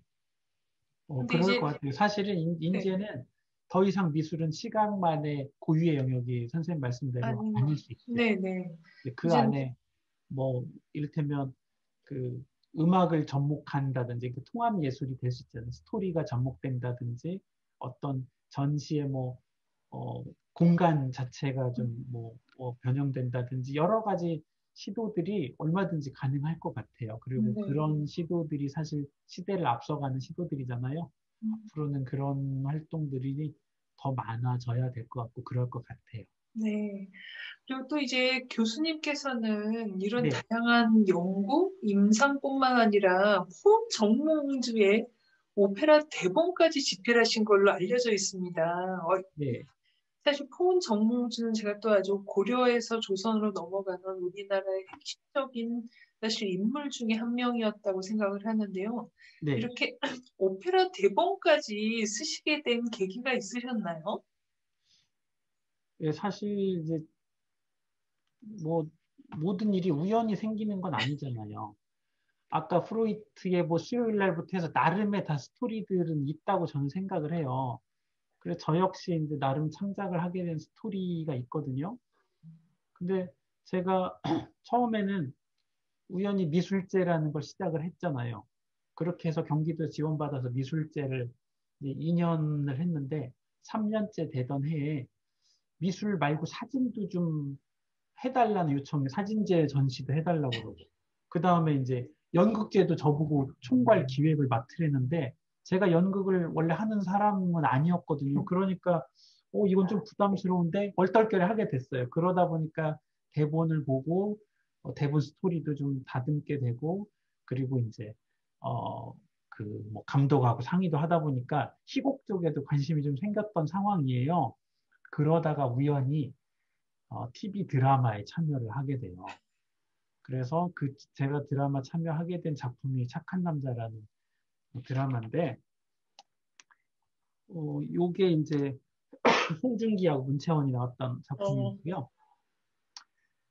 요 작품 할 때 이제 이경희 선생님이라고 그 작가 선생님하고 선생님이 이제 저를 찾아오셨어요. 그래서 정신 어떤 이렇게 뇌나 뭐 정신 세계와 관련된 걸 접목을 하고 싶은데 예술 쪽에 좀 소질이 있는 분이 누구 없냐고 수소문을 하다가 저를 이제 여기 소개를 받고 찾아오셔서 그래서 스토리를 같이 좀 짠 부분이 있어요. 뭐 중요 스토리야 선생님이 다 짜셨는데 저는 이제 송중기가 의대생이던 시절 뭐 인턴할 때 이런 이제 그런 스토리 그다음에 기억 상실증 그리고 두부 외상 뭐 이런 의학적인 스토리는 이제 제가 자문을 해서 만든 내용들이에요. 그래서 이 작품에 제가 참여를 해보게 되었고요. 예, 송중기 씨의 친필 사인도 이렇게 받았네요. 네, 이게 이제 얼떨결에 좀 뭐 슬그머니 이제 발을 담근 거예요. 제가 직접 창작한 건 아니지만 뭐 끼게 된 거, 뭐 그러던 상황이었고 그러다가 제가 아는 이제 그 예술가 선생님들, 성악가 선생님들하고 알게 됐는데 거기에서 이제 뭐 창작 오페라 같은 게 있는데 대본 좀 한번 봐달라는 요청을 제가 받게 돼요. 그래서 그거 보다 보니까 좀 별로예요, 대본이. 그래서 제가 쓰면 이보다 잘 쓸 것 같다고 이렇게 한마디를 했죠. 그 말이 예, 씨가 돼서 그래서 요청을 받고 사실 농담처럼 한 말인데 그것이 코에 꿰서 제가 결국은 작품을 하게 돼요.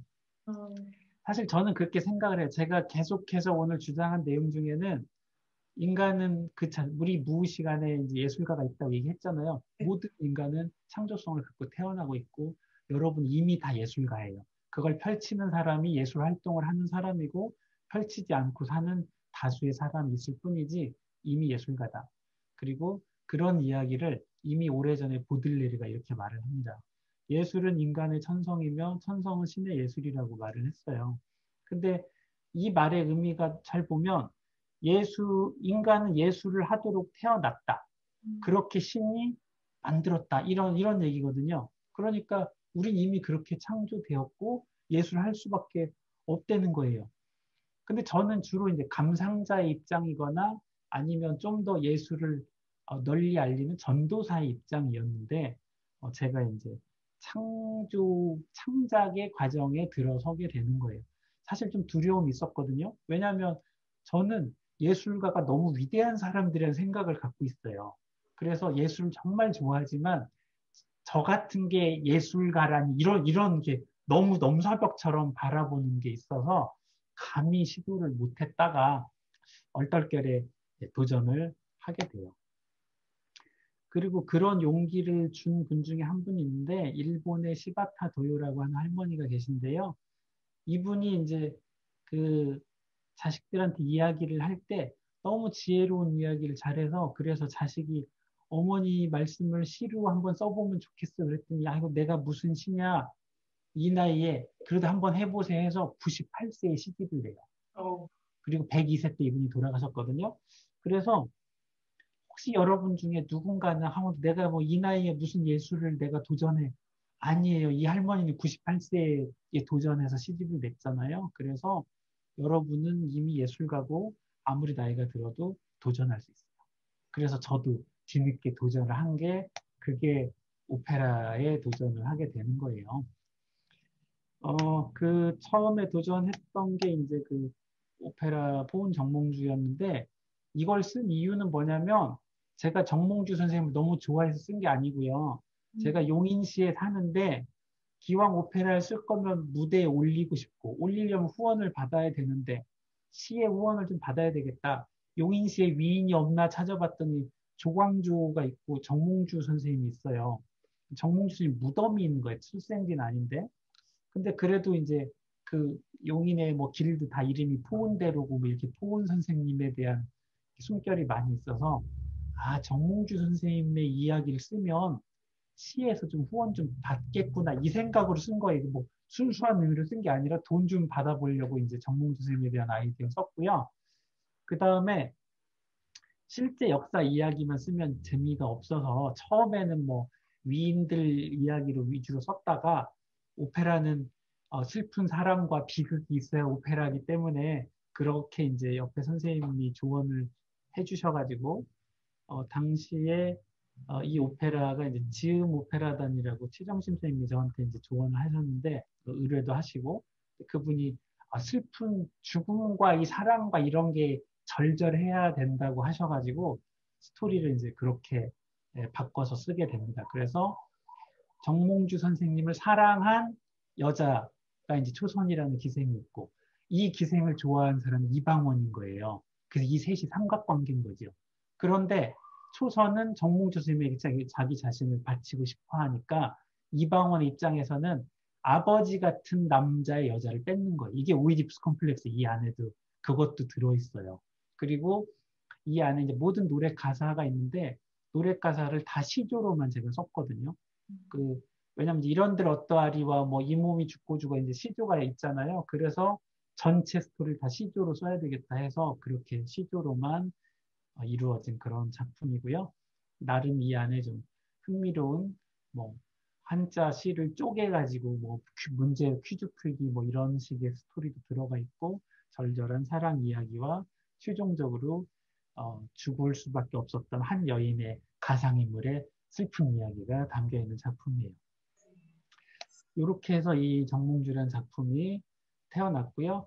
용인시에서 기대와 달리 뭐 후원을 받긴 했으나 너무 소액을 받아서 엄청 힘들게 많은 수많은 회사를 찾아다니고 해서 뭐 후원을 좀 얻어서 작품을 올렸습니다. 이게 저의 첫 번째 작품이었고요. 두 번째 작품이 아까 얘기했던 그 뽕이와 코코라는 그 작품이었는데 이제 제가 한번 이게 작품을 쓰고 나니까 저도 예술가다 이런 생각이 살짝 드는 거예요. 그러다 보니까 생각이 바뀌는데 무엇이 바뀌냐면 일상생활에서 뭐 신문 기사를 보고 무슨 뭐 꿈을 꾸고 이런 것도 다 예술의 소재로 느껴지는 거예요. 예를 들어서 어느 날 신문 기사에 뭐 터키 어떤 성녀가 있었는데 원래는 창녀였는데 뭐 수녀가 되고 이분이 남장을 하고 나를 살았다. 뭐 그런 분이 있어요. 이게 한 편의 작품인 거예요. 그래서 그분의 작품을 오페라로 글은 다 썼어요. 아직 올리지 못한 작품이 있고요. 그러다 이제 그 뒤에 우연히 꿈을 꾸는데 제가 어느 날 이제 황금색 똥이 막한 지름 1m 정도 되는 거대한 똥이 꿈에 딱 나오는 거예요. 그러고 깼어요. 깨서 맨 처음 생각한 게 뭐겠어요? 여러분하고 똑같은 생각을 합니다. 로또. 황금, 똥도 좋은데 황금똥인데 지름 1m 이거 대박이에요. 로또 1등 꿈이잖아요. 그래서 로또를 사야지 하고 룰루랄라 하고 출근을 하는데 제가 병원에 딱 출근해서 든 생각이 평소에 꿈에 대해서 꿈은 미래의 기륭화복이 아닙니다. 우리 무의식의 표현입니다. 라고 제가 얘기를 해요. 그것이 어떤 목적을 가진 경우도 있고 아니면 과거에 갈등이 현재 표현된 것일 수도 있지만 꿈은 그런 거라고 늘 얘기했는데 제가 똥꿈 가지고 기륭화복을 길한 꿈이라고 로또를 산다면 제 말이 언행일치가 안 되잖아요. 그래서 그러면 이 꿈은 나의 무의식이 나에게 왜 이런 꿈을 보여주었을까라는 고민을 하게 되고 이 똥이라고 하는 것에 계속 집중을 해봤더니 똥은 아이들이 좋아하는 거예요. 그래서 그 순간 생각했죠. 아, 아이들을 위한 작품을 쓰라는 꿈이구나. 두 번째, 똥은 냄새나서 싫어하는 것이기도 해요. 그러면 사람들이 싫어하는 사람, 즉 이렇게 남들로부터 이렇게 따돌림 당하거나 이런 사람들, 그래서 자존감도 낮고 따돌림 당한 어린아이들, 그런 아이들에게 치유적인 작품을 쓰라는 꿈이구나라고 제가 해석을 하게 되고, 그래서 앞서서 그 뽕이어 코쿠란 작품은 그렇게 해서 탄생을 하게 돼요. 예술가의 경험 정말 소중한 경험인데, 그렇게 일상의 꿈이든 뭐 신문 기사든 많은 것들이 막 자꾸 예술로 연결이 되더라고요. 한번 시작을 하니까. 여러분도 여러분 스스로가 예술가라고 생각을 하면 정말 무엇 하나 가볍게 넘어가지 않을 거라고 생각을 해요. 네. 그러면은 이제 이렇게 오늘 쭉 말씀을 해주시는 이제 것을 보고, 그러면 예술 치료하고 공감, 사실 자기를 표현하는 게 하나가 있고, 상대방이 표현한 것에 대해서 우리가 공감을 하는 게 있는 것 같아요. 네, 그랬을 때 예술 치료와 그 어떤 공감은 어떤 관계를 가지고 있을까요? 그거는 제가 앞서서 아까 그 예술의 치유적 효과에서 뭐 잠시 언급이 되었었거든요. 네. 예술이라고 하는 것이 다른 어느 분야보다도 인간의 감정을 더 잘 자극을 하고 음, 그리고 그 자극하는 과정에서 어떤 일이 벌어지냐면요. 예를 들어서 뭐 프리다 칼로의 작품을 봤다고 해봐요. 그러면 막 온몸에 못이 박혀 있고 뭐 척추에 있는 뭐 그 무슨 기둥이 부러져 있고 막 배경이 막 다 쩍쩍 땅이 갈라져 있고 이런 걸 보면 자세한 스토리는 몰라도 아, 저 사람 되게 마음이 아픈가 봐. 상처가 많은 사람인 것 같아 라는 생각을 하잖아요. 근데 이 순간에 어떻게 나도 너무 저 사람 안 됐어 라는 건 이미 공감이에요. 그래서 음, 근데 이 공감이 거기서 끝나는 게 아니고요. 나에게 와서 나의 삶과 연결이 되는 거예요. 음, 나도 옛날에 이렇게 아팠었지. 과거의 나의 경험을 현재 느끼는 것. 이걸 제 경험이라고 하거든요. 그런 형태의 경험. 또는 옛날에 마저 그렇게 슬프고 힘들었어 하면서 안타까워하면서 좀 더 개운해지는 거 카타르시스인 거잖아요. 음, 그 다음에 나만 힘든 줄 알았는데 당신도 이렇게 힘들었군요 하는 생각을 하게 돼요. 이런 걸 보편화라고 해요. 음, 유니버설라이제이션이라고 하는데 어, 너도 힘들었구나. 이런 일들이 벌어지고 있는 거예요. 동시에 그 예술을 감상하는 순간에 많은 일들이 함께 벌어져요. 감정과 관련돼서. 그래서 최종적으로 더 나의 상처받은 감정들이 더 약화된다는 거죠. 이런 일이 벌어지거든요. 그래서 예술을, 예술과 공감이라고 하는 것 그 이상의 일들이 벌어지는 거예요. 공감은 당신 참 많이 힘들었군요. 라는 선이라면 그것이 나에게 자극되고 나의 과거와 연결되고 그리고 현재의 이것이 더 뭐 좀 슬픔을 느끼면서 개운해지기도 하고 나만 그런 게 아니라 너도 그렇구나 하고 연대가 이렇게 이어지는 이런 보편성까지 경험을 하게 되니까 많은 공감을 통한 많은 일들이 이루어지면서 치유적으로 작동을 하는 것이고요. 예술은 감상만 해도 이렇게 치유적이고 창조하면 저는 더욱더 치유적일 거라고 생각을 하고 또 이런 예술적인 것을 치유적으로 적극적으로 접목하는 것 그것이 예술 치료거든요. 뭐 미술을 매체로 음악을 매체로 상담과 함께 적용하는 것이 예술 치료인데 그런 거 역시 다 도움이 되면서 좀 더 인간의 빠른 시간에 깊은 내면에 도달하는 게 더 가능하다고 생각을 합니다. 굉장히 예술치료와 공감 플러스 알파 무한대로 가는 아까 개념으로 보면은 어떤 뭐 보편화라든가 누구나 다 그렇구나라는 것, 그다음에 뭐 카타르시스라든가 여러 가지가 일어나는 것 같아요. 그래서 예, 그것을 이제 이해하고 보니 요즘에 최근에 이제 인공지능이 아주 화두입니다. 예. 그래서 그렇다면 가까운 미래에 이런 인공지능을 기술을 활용해서 어떤 예술 치료도 결합이 될 가능성이 있을까요? 저는 있다고 생각을 해요. 사실 인공지능 세상이 오면서 가장 대처할 수 없는 분야가 어디냐 할 때가 인간의 심리 관련된 쪽이거든요. 그래서 뭐 의사 중에도 외과 의사나 이런 쪽은 많이 기계가 대처할 수 있을 거라고 생각하는데 정신과 의사는 쉽게 대처하지 못할 거다. 이제 이래서 제가 상대적으로 좋은 직종이 있어요. 지금 인공지능 세계에서는요. 그렇긴 한데 그래도 인공지능이란 건 결국은 인간의 많은 정보들이 합쳐져서 나름의 결론을 도출하는 것이기 때문에 어떤 형태로든 그것이 예술이나 예술 치료 쪽에도 일부 대처하거나 적어도 함께 하는 건 가능할 거라고 저는 생각을 해요. 사실 미래 사회는 우리가 다 예측을 할 수 없잖아요. 그리고 지금 발달이 너무 빨라요. 마치 이렇게 지수함수처럼 천천히 가던 게 너무나 지금 빠르게 올라가고 있고, 왜 커즈와일이 얘기했던 이제 특이점에 다가선다고 하는데, 너무나 빠른 속도로 올라가고 있어서 상상이 이제 불가능한 그런 세계에 우리는 살고 있는데, 저는 인공지능이라는 것이 인간의 수많은 마음들을 데이터하고 학습화시키는 것이어서 그것을 통해서도 일부는 치유적일 수 있는데 그것이 인간을 대처할 수 있을 거라고까지 보진 않습니다. 같이 함께 가고 그 인공지능을 활용해서 최종적으로는 그 인간이 이것을 조율하고 컨트롤할 수 있는 것이 심리세계지 이 심리세계 전체가 인공지능이 커버할 날이 올 거라고 거기까지 보진 않고요. 음, 함께 갈 수 있고 도움을 받을 수 있을 거라고 그렇게 생각을 합니다. 역시 또 이제 결국은 많은 이야기 끝에 결국 나로 돌아오는 것 같습니다. 나 자신의 얘기로. 네, 마지막 원장님께 좀 무리가 안 된다면 부탁을 드리고 싶은 게 있는데요. 예. 원장님이 직접 오페라를 대본만 쓰시는 게 아니라 노래도 굉장히 잘하시는 것으로 알고 있고, 또 작곡 작사도 하시는 것으로 이제 들었습니다. 그래서 사실 오늘은 한 시간을 넘는 대담 동안 아무도 이제 이 자리를 떠나지 않고 같이 해주신 것 같아요. 그래서 많은 분들이 예술의 힘, 또 감상의 힘, 또 그것이 어떤 무한대로 펼쳐질 수 있는 가능성, 그리고 이제 같이 함께 공감했다라고 느낍니다. 그러면 원장님께서 혹시 괜찮으시면 원장님의 노래로 좀 오늘 대담을 마무리를 하고 싶은데 부탁드려도 아, 괜찮을까요? 네. 사실 그 제가 작사 작곡을 하기는 했는데요.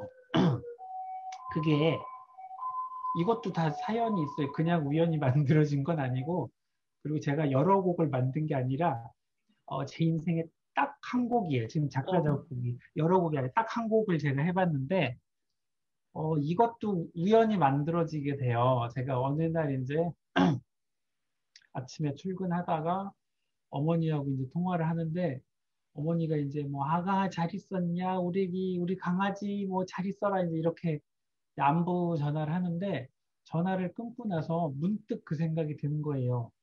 제 나이가 50이 넘었는데 우리 엄마는 지금도 날 애기라고 부르고 강아지라고 불러요. 호칭이 두 가지거든요. 그래서 어린 시절이 생각이 나는 거예요. 어렸을 때 엄마가 강아지 그러면 나 강아지 아니야 뭐 이렇게 했던 어린 시절. 그때가 떠오르더라고요. 난 애기 아니야. 뭐 이렇게 했던 시절이 떠오르고, 그 다음에 시장에 이제 자주 갔었는데, 번데기를 사준다고 시장에 갔는데, 시장이 꽤 멀어가지고, 뭐 이렇게 좀 걷다가 업어져 떼쓰고, 엄마가 힘들면 또 내리라고 하면 또 그 자갈길을 이제 걸어서 시장에 가거든요. 근데 이제 그 번데기가 너무 좋아서 가는데, 이제 지쳐서 엄마 등에서 뭐 폈다가 울다가 잠도 들었다. 이랬던 어린 시절 기억이 떠오르는 거예요. 그러면서 사실 저처럼 이제 그 과거의 가난하고 시골의 그런 장면, 그리고 어머니에 대한 그리움, 그 다음에 이제 또 중년 이렇게 지나면 어머니가 돌아가신 분들도 많은데 어머니에 대한 좀 애틋한 그리움, 이런 것들을 담아서 시로 제가 써봤어요. 그래서 시로 써보고 여기다 노래를 붙이면 좋겠네라고 생각을 해서 제가 아는 작곡가 선생님들이 몇 분이 계신데 보내드렸죠. 이걸로 노래를 좀 써보실 수 있겠냐 했더니 뭐 다들 괜찮긴 하다고 하는데 답변이 없는 거예요. 그닥 마음에 들진 않으셨던 것 같아요. 그래서 아무도 안 써주길래 아니, 그러면 내가 써보지 해서 쓴 거예요. 그렇게 해서 제가 작곡을 한 노래고요.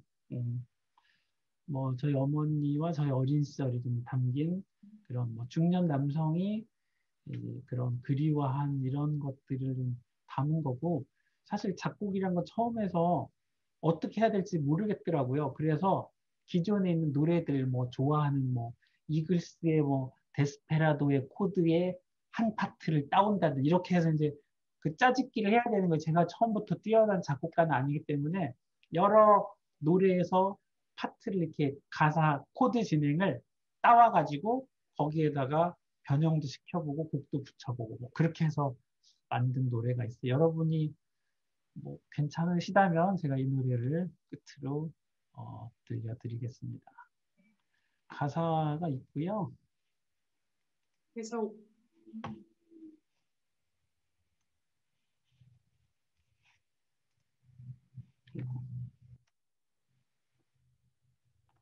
네, 가사 보이죠? 네. 그럼 제가 노래 해드릴게요.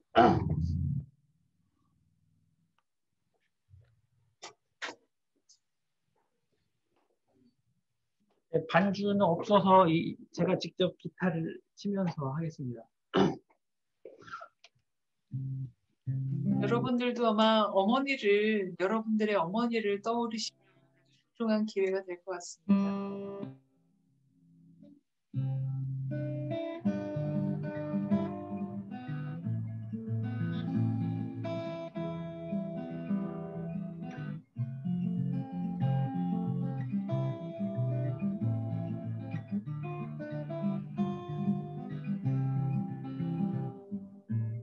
시골장 터고 일장 서던 어느 날 송송걸음 엄마 따라 길을 나섰네.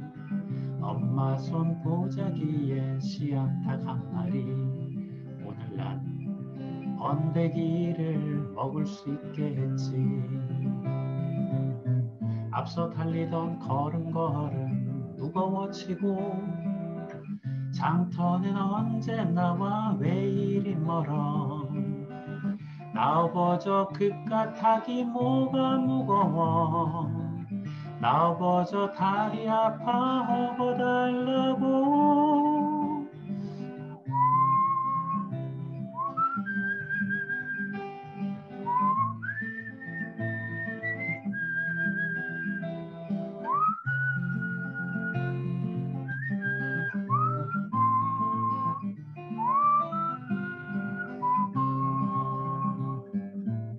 닭 사세요 마당에서 키운 닭이요. 이 닭은 언제쯤이나 팔리려는지. 장터엔 재미난 구경거리 많은데 나는 빨리 번데기가 먹고 싶은데. 어떤 아주머니 무리한 닭 사들고 가고 내 손에 맛있는 번데기 한 봉지. 집으로 오는 길은 떠오르지 않아. 하늘에 뜬 둥근 달과 따뜻한 엄마 등만이.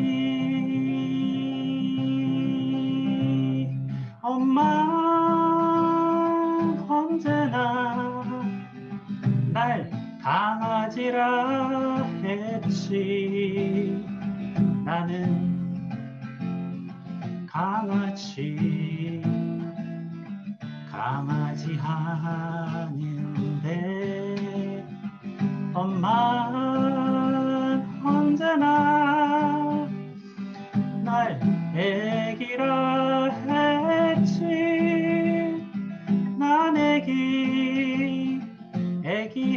아닌데 나도 다 걷는데 저 하늘 상터는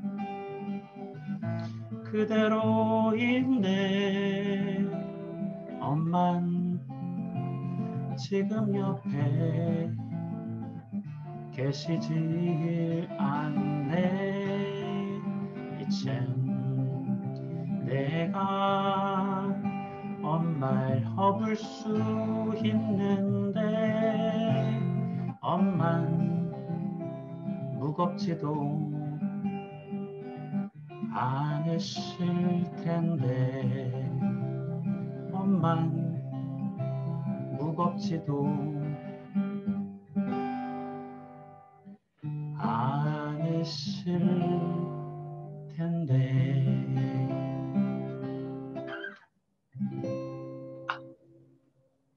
아유, 너무 감사합니다. 오늘 이렇게 오랜 시간 동안 그 정말 마음으로 이야기를 해주신 또 그리고 노래까지 해주신 우리 신동근 교수님께 진심으로 감사드립니다. 그리고 오늘 끝까지 긴 시간 동안 자리를 함께 해주신 여러분 정말 고맙습니다. 오늘 신동근 교수님의 인사말로 오늘 2021년 관장초청대담 5번째 천재성과 광기를 마치고자 합니다. 신동근 교수님 마지막으로 인사 말씀 부탁드립니다. 네, 오늘 창조성과 관련된 많은 이야기들이 있었는데 사실 좀 너무 광범위한 내용이어서 제가 뭐 그 중에 좀 줄여서 그래도 알짜를 좀 소개해 드리려고 노력을 했고요. 여러분이 좀 뭐 재밌다고 이렇게 평가해 주신 분들 많이 있어서 되게 감사드리고 그냥 제가 경험한 거예요. 사실은 제가 예술이 너무 신나고 좋고 재밌기 때문에 여러분에게 더 그렇게 느껴질 거라고 저는 생각을 해요. 여러분 중에는 이미 예술가도 있고 예술가가 아닌 분도 있을지 모르겠어요. 그런데 여러분 예술가라는 거 자부심 가지시고 더 많은 예술을 위해서 매진하시고 또 예술가가 아닌 뭐 예술을 이렇게 좋아하는 분이라면 직접 창조의 경험을 해보셨으면 좋겠어요. 오늘 끝까지 경청해 주셔서 고맙습니다. 여러분 고맙습니다.